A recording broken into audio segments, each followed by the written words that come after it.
What's up everyone? Welcome to another video. In this video, I will test and review this adjustable weight bench from Flybird. This bench has been around for several years and it's the #1 seller on Amazon with over 21,000 reviews. So I figured I would check it out and see what it's all about. Before we get into it and cover the features, I want to point out that it's purpose-built to be foldable, lightweight, and space-saving for home workouts, and a great value for the price. Here's some 6-year-old B-roll of my home gym at my previous house. Before I was fortunate enough to be able to move and build this home gym, it was a small room that doubled as my home office. I had these Power Block Classic 50 adjustable dumbbells, which I've had for nearly 20 years and still use regularly. And I had the original Perfect push-up bars, which I've also had for 20 years. And a homemade pull-up bar that I hung from the ceiling. And that was it. That was my home gym. I would tuck the dumbbells and the push-up bars out of the way where they didn't take up much room. Here they are back in the corner in this old B-roll footage. And this bench would have been absolutely perfect for that space. Easy to pull out, get a good workout in, then easily store it out of the way. If you have a more heavy-duty permanent setup like this, it's not the ideal bench. It's not what it was optimized for. But it'll work. I've used it for all of my workouts for the last 2 weeks to test it, and it has held up fine and gotten me by. But it's kind of like eating cereal out of a measuring cup because you can't find a bowl. It works, but it's not optimized for that. It doesn't have the permanent features and comforts, and I'm looking forward to getting back to my other benches that are purpose-built to be heavier and more permanent.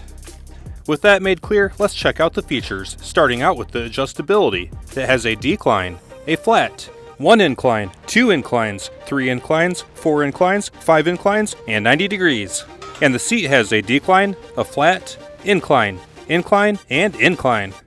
The back is quickly and easily adjusted by removing a safety pull pin, moving the back support to the desired catch, then reinserting the safety pull pin to secure it in place. The safety pull pin is not technically needed when putting weight down on the bench, because your weight pushes the back support into the catch, but it's needed if you pull up on the bench, so just be safe and always use the safety pull pin. And you can also pick it up and move it around. To adjust the seat, there's also a pull pin. There are 4 different adjustment holes in the seat support bracket, and there's 1 hole in the frame.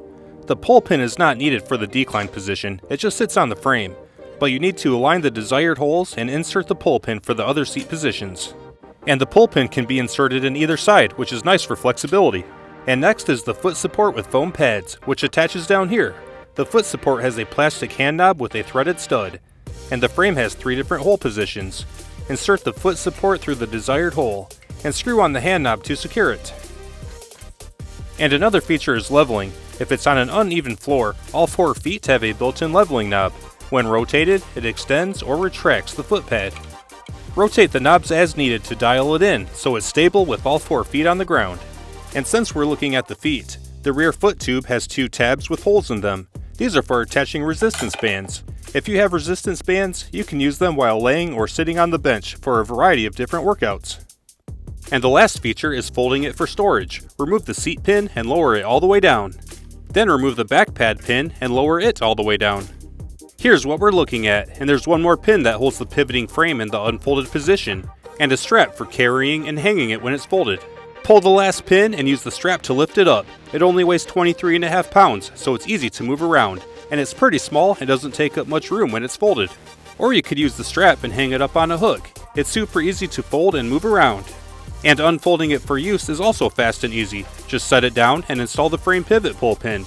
Adjust the back pad and install the pull pin. And adjust the seat pad and install the pull pin. And you're ready to work out. Last, let's cover my personal experience with testing it and using it for every workout for the last 2 weeks. First is the height. It's a standard 17.5 inches tall, the same as other standard benches, which is great. Next is the size. It's noticeably shorter than these other benches, but it only weighs 23.5 pounds versus these other benches weighing up to 80 pounds, and it's done everything I've asked it to do. I'm on the taller side at 6 foot 1 inch tall, and it accommodates me laying down on it. I fit, and I've had no problems bench pressing on it. But when adjusting the seat angles for incline, the seat back only goes to the bottom of my neck, so there's no head support, which isn't uncommon, but I wanted to point it out. On the topic of seat adjustments, the back pad adjustment is simple, fast, and user-friendly. The seat pad adjustment is also simple, but it can get a little bit squirrely. When the pin is removed, the seat bracket swings away, and it takes some effort to line up all the desired holes. I would personally add a little tab or a pin here on the frame, to give the support bracket something to ride on so it doesn't get away. and it wouldn't interfere with the folding features. Next up is the leg support. This is ideal for hooking your feet around for decline exercises, like sit-ups and decline chest presses. But again, there's no head support for me in this arrangement, so I personally wouldn't use it for this.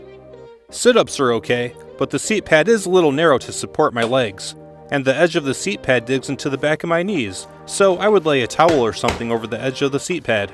This is a barbell pad that I had laying around, and it works really good. It actually feels really nice, and I would run it like this. And last is stability and strength. I've been using it for everything, including things like step-ups, and it's been stable. I haven't had any issues with it wiggling or tipping, and it's been a solid bench. And for strength, they advertise 660 pounds. I can't bench press 450 pounds. So first, I loaded on 395 pounds of plates, favoring the end where my chest would be for bench press.